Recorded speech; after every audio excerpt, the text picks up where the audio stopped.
Good morning guys, আমার আরও একটা নতুন ব্লগে সবাইকে জানাই অনেক অনেক ভালোবাসা। তো আজকে কিন্তু অষ্টমী, আর দেখো সকালবেলায় গেছিলাম একটু মণ্ডপে অঞ্জলি দিতে।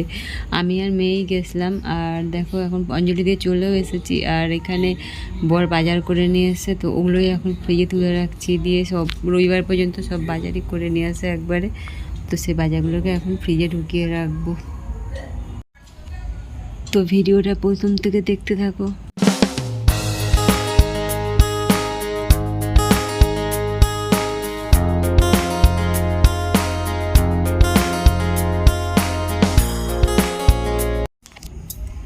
আর এখানে দেখো চালের ওপরে এই যে আমাদের সুন্দরী, ওকে থেকে সকাল থেকে দেখতেই পাচ্ছিলাম না। দুপুরে এখন 12টা বেজে গেছে, অনেকটাই বেলা হয়ে গেছে, তাও ওকে সারা দিন দেখতে পাইনি। তো দেখছিলাম চালের উপরে উঠে বসে আছে। আর দেখো আজকে তো অষ্টমী, আমাদেরকে ভাত খেতে নেই, ময়দা খেতে হয়। তো আমি দুপুরবেলা ময়দা খেতে পারি না, তো সেই জন্যই একটুখানি ডালিয়া করে নেবো। আর সবার কি ননদের বাড়িতে নেমন্তন্ন, বর মেয়ে শাশুড়ি যাবে, আমি যাব না, যেহেতু ওগুলো খেতে পারি না। ননদের বাড়িতে ওইসব লুচি পরোটাই হবে, তো আমি বাড়িতে একটুখানি হালকা করে ডালিয়া করে নেবো, ওটাই খাবো।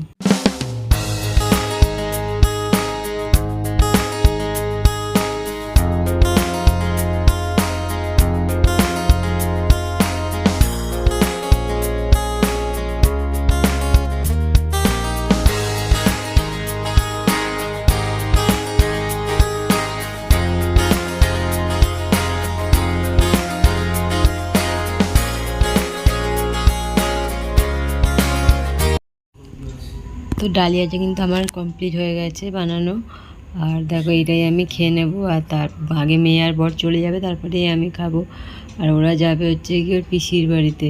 এ দেখো ওরা কিন্তু চলেও গেছে, ওই যে ওরা টেবিলে বসে পড়েছে খাওয়া দাওয়া করতে। আর ওটা ওর ভাই, পিসির ছেলে, যা পিসেও এই যে মেয়ে আর বর দুজনেই বসে আছে। তো ওদের মেনুতে কী কী ছিল, আলুর দম, চানা, পনির আর কি, আর হচ্ছে ছোলার ডাল আর কচুরি, মিষ্টি মিষ্টি ছিল, এগুলোই ওরা খাওয়া দাওয়া করেছে। আর ওরা ওখান থেকে খাওয়া দাওয়া করে ওরা গেছিলো হচ্ছে গিয়ে শ্রীরামপুরে। তো দেখো এগুলো কিন্তু শ্রীরামপুরের ঠাকুর, যদিও আমি যাইনি, মেয়ে আর ওর বাপেই গেছিলো। তো মেয়েকে বলেছিলাম ফোনটা নিয়ে যা, একটু ভিডিও করবি, তো মেয়েই দেখো ভিডিও করে নিয়ে এসেছে।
দেখো আবার অনেকক্ষণ বাদে আমি ভিডিও করছি, দিয়ে এখন আবার একটু ঠাকুর দেখতে যাব। আমি রেডি হয়ে গেছি, তো দেখো পুরো রেডি হয়ে গেছি, ও এখনও রেডি হচ্ছে।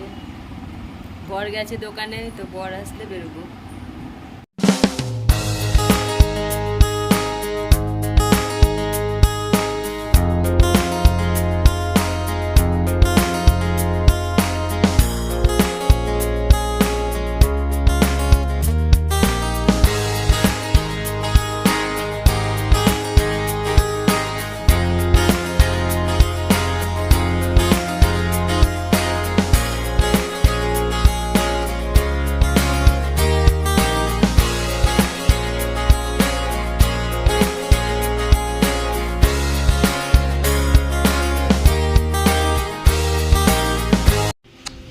আর এই প্যান্ডেলটা কিন্তু আমাদের পাশের পাড়াতে, তো ওটা বরের বন্ধু যে না, ওই জন্য ওর সাথে গল্প করছিল, ওই জন্য আমরা একটু দাঁড়িয়েছিলাম।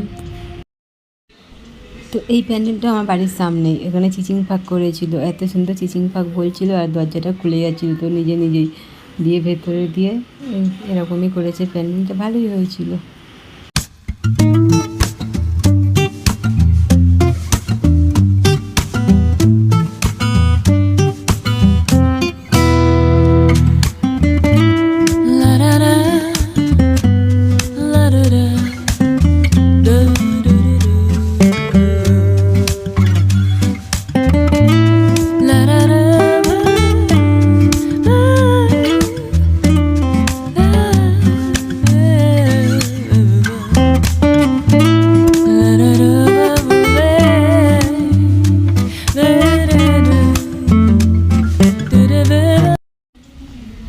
এই প্যান্ডেলটা কিন্তু খুব সুন্দর দেখতে হয়েছিল, দেখো একদম চকচক করছে। আর সবার লাস্টে বাড়ি ফেরার আগে এইটা দেখো আমাদের প্যান্ডেল ডুপ্লেক্স স্পোর্টটি, তো এই ঠাকুর দেখেই বাড়ি চলে এসেছিলাম। ভালো লাগলে লাইক কমেন্ট শেয়ার করো, চ্যানেলটা সাবস্ক্রাইব করে পাশে থেকো।